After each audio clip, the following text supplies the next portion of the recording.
نحمده ونصلي على رسوله الكريم اما بعد فاعوذ بالله من الشيطان الرجيم بسم الله الرحمن الرحيم رب اشرح لي صدري ويسر لي امري واحلل عقدة من لساني يفقهوا قولي۔ توبہ کی قبولیت کی علامتیں۔ کچھ علامتیں ہیں جو دلالت کرتی ہیں، جو رہنمائی کرتی ہیں توبہ کے درست ہونے پر اور اس کی قبولیت پر۔ یعنی کچھ علامتیں ایسی ہیں جو توبہ کے صحیح اور قبول ہونے کے بارے میں ہمیں رہنمائی دیتی ہیں کہ واقعی کسی شخص کی توبہ قبول ہو چکی ہے، اور وہ چیز ہے جس سے مانوس ہوتا ہے توبہ کرنے والا اور اس پر خوش ہوتا ہے۔ یعنی ان علامات کو دیکھ کر توبہ کرنے والا سکون محسوس کرتا ہے، انس محسوس کرتا ہے، خوشی محسوس کرتا ہے، کیونکہ وہ ان کے واقع ہونے سے جانتا ہے کہ وہ صحیح راستے پر جا رہا ہے۔ یعنی جب کوئی شخص یہ علامات دیکھتا ہے تو وہ خوش ہوتا ہے کہ ہاں میں صحیح کام کر رہا ہوں، صحیح طور پر توبہ کر رہا ہوں اور میری توبہ قبول ہو رہی ہے۔ وہ راستہ جو پہنچاتا ہے یا پہنچانے والا ہے نجات تک اور کامیابی تک قیامت کے دن۔ اور ان علامتوں میں سے نمبر 1 کہ ہو جاتا ہے بندہ توبہ کے بعد بہتر، زیادہ اچھا اس سے جو اس سے پہلے ہوتا ہے۔ یعنی بندے کے حالت میں، اس کی عبادت میں، اس کے اخلاق میں، اس کے کاموں میں بہتری آ جاتی، اس کی زندگی میں امپروومنٹ ہوتی ہے، اس کا وقت اب نیکیوں میں گزرتا ہے۔ اور ہر انسان اس بات کو اپنے نفس میں، اپنے اندر، اپنی ذات میں محسوس کرتا ہے۔ یعنی یہ خوشی انسان خود ہی اپنے اندر محسوس کر سکتا ہے۔ پھر اگر وہ توبہ کے بعد توجہ کرنے والا ہو اللہ کی طرف، عالی ہمت ہو، یعنی اس کی ہمت بڑھ چکی ہو، عزم پختہ ہو چکا ہو، اس کی ڈٹرمینیشن میں اضافہ ہو چکا ہو، تو یہ چیز دلالت کرتی ہے اس کی توبہ کی سچائی پر، اس کے درست ہونے پر اور اس کے قبول ہونے پر۔ یعنی توبہ کرنے کے بعد انسان کے دل کی کیفیت بدلتی ہے، اس کے اندر نیکی کرنے کا شوق پیدا ہو جاتا ہے اور اس کی ہمت بڑھ جاتی ہے۔ پہلے وہ سوچتا ہے کہ میں تو یہ کام کر ہی نہیں سکتا کیونکہ میں تو ایک گناہگار انسان ہوں، یہ کام تو نیک لوگ کرتے ہیں اور بڑے بڑے لوگ کرتے ہیں، میں کیسے کر سکتا ہوں۔ لیکن جب وہ گناہوں سے توبہ کر لیتا ہے تو اس کے اندر ایک خاص قسم کی نیکی کرنے کی قوت آ جاتی، اور پھر اس کا ڈٹرمینیشن اور اس کا ارادہ بھی بڑا پکا ہو جاتا ہے۔ یعنی وہ ڈاواں ڈول نہیں رہتا کیونکہ وہ اپنی چوائس سے ایک نیا راستہ اختیار کرتا ہے۔ اسی لیے آپ دیکھتے ہیں کہ وہ لوگ جو شعوری طور پر مسلمان ہوتے ہیں، ایک تو نا بائی برتھ مسلمان، ایک وہ ہیں جو اپنی چوائس سے مسلمان ہوتے ہیں اور اپنی پچھلی زندگی کو خیر بات کہہ دیتے ہیں اور اسلام کا راستہ صحیح طور پر اختیار کرتے ہیں، تو ان کی ہمتیں اور ان کے ارادے اور ان کے کام عام مسلمانوں سے کہیں زیادہ بہتر ہوتے ہیں اگر وہ واقعی صحیح معنوں میں مسلمان ہوں۔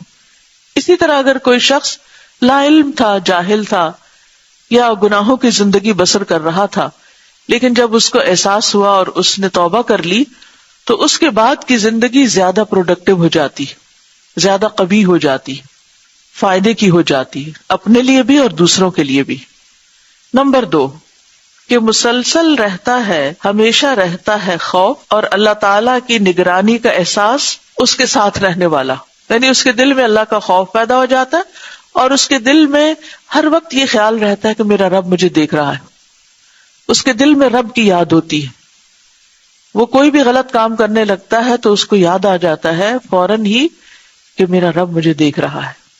بس بے شک عاقل نہیں امن کرتا، نہیں بے خوف ہوتا اللہ کی چال سے ایک لمحے بھر کے لیے بھی، تو اس کا خوف مسلسل رہتا ہے، ساتھ ساتھ رہتا ہے، یہاں تک کہ وہ ملائکہ کا یہ قول سن لے جو اس کی روح قبض کرنے کے لیے مقرر کیے جاتے ہیں۔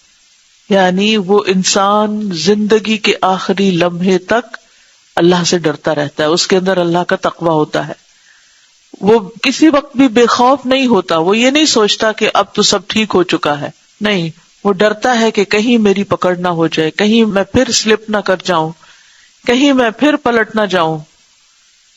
یعنی وہ اپنے آپ پر بھروسہ نہیں کرتا یا اوور کانفیڈنٹ نہیں ہوتا کہ میں تو نیک ہوں اور مجھے کوئی چیز پھسلا نہیں سکتی، بھٹکا نہیں سکتی. جو شخص جتنا سچا مومن ہوتا ہے اتنی ہی فکر مندی کے ساتھ یہ دعا کرتا ہے، یا مقلب القلوب ثبت قلبی علی دینک، کہ اللہ میرے دل کو اپنے دین پر جما کے رکھ. تو فرشتوں کا قول، فرشتوں کی بات جو اس کی جان نکالنے کے لیے آتے ہیں، کیا ہوتا ہے؟ اللہ تخافوا ولا تحزنوا وابشروا بالجنۃ التی کنتم توعدون. نہ تم ڈرو اور نہ غم کرو اور خوش ہو جاؤ اس جنت کے لیے جس کا تم وعدہ دیے جاتے تھے، جس کا وعدہ تم سے دنیا میں کیا گیا. یہ جملہ جب وہ سنتا ہے تو وہ خوش ہو جاتا ہے. سورۃ حامیم السجدہ کی آیات سب نے پڑھ رکھی ہیں. ان الذین قالوا ربنا اللہ ثم استقاموا، بے شک وہ لوگ جو کہیں کہ اللہ ہمارا رب ہے پھر اس پر استقامت اختیار کریں، جم جائیں، ثابت قدمی اختیار کریں. ان کے لیے کیا خوشخبری ہے؟ تتنزل علیہم الملائکۃ، فرشتے ان پر اترتے ہیں.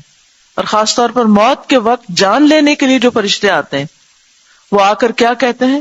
اللہ تخافوا، مت ڈرو. ساری زندگی تم نے ڈرتے ڈرتے گزاری، اب ڈر ختم ہے، اب ڈرنے کی ضرورت نہیں. ولا تحزنوا، غم بھی نہ کرو دنیا چھوڑنے کا یا کسی بھی چیز کے جانے کا، کیونکہ جو تمہاری زندگی کا مقصد تھا، جو تمہاری مرضی تھی، جو تمہاری چاہت تھی، آج وہ پوری ہو جائے گی. کیا؟ کہ تمہارا رب تم سے راضی ہے، راضیۃ مرضیہ، جیسے دوسری آیت میں آتا ہے. اور وہ ابشروا بالجنت، اور وہیں اس کو جنت کی خوشخبری مل جاتی.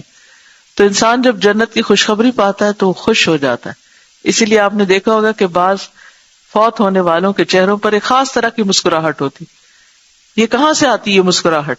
مرتے وقت تو انسان بڑی تکلیف میں ہوتا ہے، تو تکلیف کی تو ایک خاص کیفیت چہرے پر آ جاتی ہے. لیکن ایسے لوگ کیوں خوش ہوتے ہیں، کیوں مطمئن ہوتے ہیں، کیوں پرسکون ہوتے ہیں؟ کیونکہ انہیں یہ خوشخبری مل رہی ہوتی ہے اور ان کا خوف دور ہو جاتا ہے. اللہم اجعلنا منہم.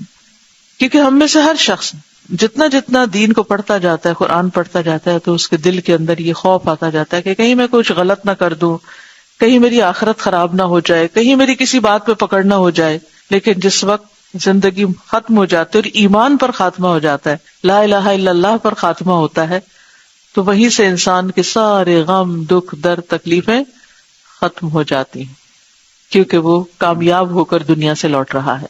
وہاں اس کا خوف بھی چلا جاتا ہے، زائل ہو جاتا ہے، اور اس کا قلق اور بے چینی اور تکلیف وہ بھی ختم ہو جاتی ہے. ابو بکر صدیق رضی اللہ عنہ کہتے ہیں، اگر میرے 2 قدموں میں سے ایک جنت میں بھی داخل ہو جائے تو بھی میں اللہ کے مکر یا چال تدبیر سے بے خوف نہیں، کہ کہیں ایسا نہ ہو کہ میں واپس بلا لیا جاؤں جب تک پوری طرح اندر نہ ہو جاؤں. اب ابو بکر صدیق کا خوف عام انسانوں کے خوف سے زیادہ ہے، اس لیے وہ ابھی بھی امن میں نہیں، حتیٰ کہ جنت کے اندر پورے نہ چلے جائیں. تو جتنا جتنا جس کا ایمان ہوتا ہے اتنا ہی اس کا خوف زیادہ ہوتا ہے، اتنا ہی اس کا تقوی زیادہ ہوتا ہے. وَلَعَلَّ هَذَا اسْتِعْشَارٌ لِقَوْلِ النَّبِيِّ صلی اللہ علیہ وسلم القلوب بین اصبعین من اصابع الرحمن یقلبها کیف یشاء. اور شاید یہ محسوس کرنا، یعنی اس بات کا اتنا زیادہ خوف ہونا کہ میرا کیا بنے گا، یہ نبی صلی اللہ علیہ وسلم کے اس قول کی وجہ سے ہے، اس حدیث کی وجہ سے ہے. کیا؟ کہ القلوب، دل، بین اصبعین، 2 انگلیوں کے درمیان ہوتے، من اصابع الرحمن، رحمان کی انگلیوں کے، یقلبها کیف یشاء، وہ انہیں الٹ پلٹ کرتا رہتا ہے جیسے وہ چاہتا ہے. تو اللہ سبحانہ وتعالی بندوں کے حالات جانتا ہے. ہم اگر دین پر ہیں یا ہمیں اس سے محبت ہے یا ہم اس راستے کو اپنائے ہوئے، تو یہ بھی اللہ کا فضل ہے، کرم ہے، عنایت ہے. اور جس انسان کو جتنا زیادہ اس نعمت کا احساس ہوتا ہے کہ اللہ کی نعمت ہے جو مجھے ملی ہے، اللہ کی پہچان، اللہ کے دین کا راستہ، وہ اتنا زیادہ اس پر شکر گزار ہوتا ہے، خوش ہوتا ہے. اور جتنا زیادہ کسی نعمت پر انسان خوش اور شکر گزار ہوتا ہے اتنا ہی ساتھ ڈر آ جاتا ہے. یاد رکھیے کہ نعمت پر خوشی کے برابر ڈر بھی ہوتا ہے کہ کہیں یہ نعمت چھن نہ جائے، یہ نعمت چلی نہ جائے، کہیں اللہ تعالیٰ کی یہ محبت میرے دل سے کم نہ ہو جائے. کیونکہ یہ ڈر کہ یہ نعمت ہے میرے لیے، کیونکہ ہر نعمت کے ساتھ ایک ڈر ہوتا ہے. انسان جس بھی چیز سے محبت کرتا ہے اس کے ساتھ ایک پین بھی ہوتی ہے اور ایک خوف بھی ہوتا ہے کہ یہ میری محبوب چیز مجھ سے چھن نہ جائے، کہیں میرے ہاتھ سے چلی نہ جائے. کسی بھی چیز کے بارے میں آپ سوچیے، آپ دیکھیے کہ بچوں سے آپ کو محبت ہوتی، لیکن بچوں کی جدائی کا غم بھی ہوتا ہے، ساتھ ہی خوف بھی ہوتا ہے. خوف کس چیز کا؟ کہ کہیں یہ اس راستے سے نہ ہٹ جائیں، دین کا راستہ نہ چھوڑ دیں، یا جو کچھ ہم کر رہے ہیں جو دنیا میں کوئی تو وہ دنیا کے اعتبار سے سوچتا ہے. تو اسی طرح جس شخص کو دین کی نعمت مل جاتی، قرآن کی دولت مل جاتی، اور پھر جنت کی فکر اور شوق اس کو لگ جاتا ہے، اس کے اندر بھی یہ فکر ہوتی ہے کہ کہیں یہ نعمتیں مجھ سے، یہ دل کا یہ احساس اور یہ خوشی اور یہ سکون مجھ سے چھن نہ جائے، اور کہیں میرا دل نہ بدل جائے. کیونکہ دل تو بدلتا رہتا ہے، انسان کی چوائسز بھی بدلتی رہتی ہیں. دنیا کے معاملے میں آپ دیکھیں کہ کتنی چیزیں ایسی ہیں کہ کبھی آپ کو بہت پسند ہوتی تھی اور اب وہ آپ کے لیے بہت نارمل ہے. کبھی اس چیز کے لیے آپ تڑپتے تھے، روتے تھے، اور اب وہی چیز آپ کے لیے کوئی معنی نہیں رکھتی. تو دنیا کی چیزوں کے بارے میں بھی ہماری محبتیں، چاہتیں، ہماری ڈیزائرز، ہماری جو ایک پیشن ہوتا ہے وہ تبدیل ہوتا رہتا ہے، کیونکہ دل کی حالت بدلتی ہے، چیزوں کی ویلیو بدل جاتی ہے. دین کے معاملے میں بھی یہ ڈر انسان کو رہتا ہے کہ کہیں میرا دل نہ بدل جائے. اور وہ کب بدلتا ہے؟ جب کمپنی تبدیل ہوتی، جب مواقع نہیں رہتے انسان کے پاس. یاد رکھیے کہ دنیا کی ہر چیز آؤٹ ڈیٹڈ ہو جاتی ہے، ہمارا دین آؤٹ ڈیٹڈ نہیں ہوتا، اس لیے اس سے محبت کم نہیں ہونی چاہیے. انسانوں کی محبت میں اونچ نیچ ہوتی رہتی ہے کیونکہ انسان بدلتے رہتے ہیں. اللہ سبحانہ وتعالیٰ کی ہستی میں کوئی تبدیلی نہیں، اس قرآن میں کوئی چینج نہیں، یہ وہی قرآن ہے. محمد رسول اللہ صلی اللہ علیہ وسلم وہی ہیں، وہی ان کے اخلاق ہیں جس کے ساتھ وہ دنیا سے گئے. لہٰذا یہ دین اتنی بڑی نعمت ہے کہ یہ چینج نہیں ہوگا. یہ الگ بات ہے کہ اگر ہمارا اسے تعلق نہیں تو پھر ہمارے اندر تبدیلی آ سکتی. تو ایک تو اس چیز کے ساتھ ہمیں اپنے بارے میں سوچنا چاہیے کہ اگر ہم واقعی چاہتے ہیں کہ ہماری توبہ قبول ہو اور ہم حق کے راستے پر رہیں تو پھر قرآن سے، اللہ کے ذکر کی مجلسوں سے، اللہ والوں سے، دین سے جڑ کے رہیں، تھامے رکھیں ان چیزوں کو. تو پھر انسان کا خوف ذرا کم ہوتا ہے. جسے آپ دیکھیں اکیلے آپ کہیں پر بھی ہوں تو آپ کو ڈر ہوتا ہے، لیکن آپ ایک گروپ کے اندر ہوتے ہیں چاہے دنیا کے کسی کام میں تو آپ کو ایک سپورٹ ہوتی ہے، ایک سیکیورٹی کی فیلنگ ہوتی ہے. اسی گھر اسی بلڈنگ میں آپ اکیلے ہوتے ہیں تو آپ کی فیلنگ اور ہوتی ہے، جب بہت سارے لوگ ہوتے ہیں تو فیلنگ اور ہوتی ہے. اسی جگہ کو آپ لے لیں، اگر رات کے 12 بجے آپ کو یہاں اکیلے بیٹھنا پڑے تو دل کی حالت، وحشت کی حالت کیا ہوگی. تو بالکل اسی طرح جب ہم دین کی مجلسوں کو، ان رونقوں کو، ان روشنیوں کو چھوڑ دیتے تو اندھیروں میں چلے جاتے، اور ان اندھیروں میں بعض اوقات آئسولیشن میں بھی چلے جاتے. کتنے لوگ ایسے ہیں کہ جیسے مجلسوں میں شریک ہوتے تھے لیکن پھر اس کے بعد کیا ہوا، آہستہ آہستہ آہستہ ان سے دور ہوئے، تنہا ہو گئے، اور پھر وہ اس ڈارکنیس میں چلے گئے، اور پھر اس خوف کا شکار ہو گئے. وہ اللہ سے دوری کا خوف اور آخرت کا بھی فکر تو آتا ہی ہے بندے کو.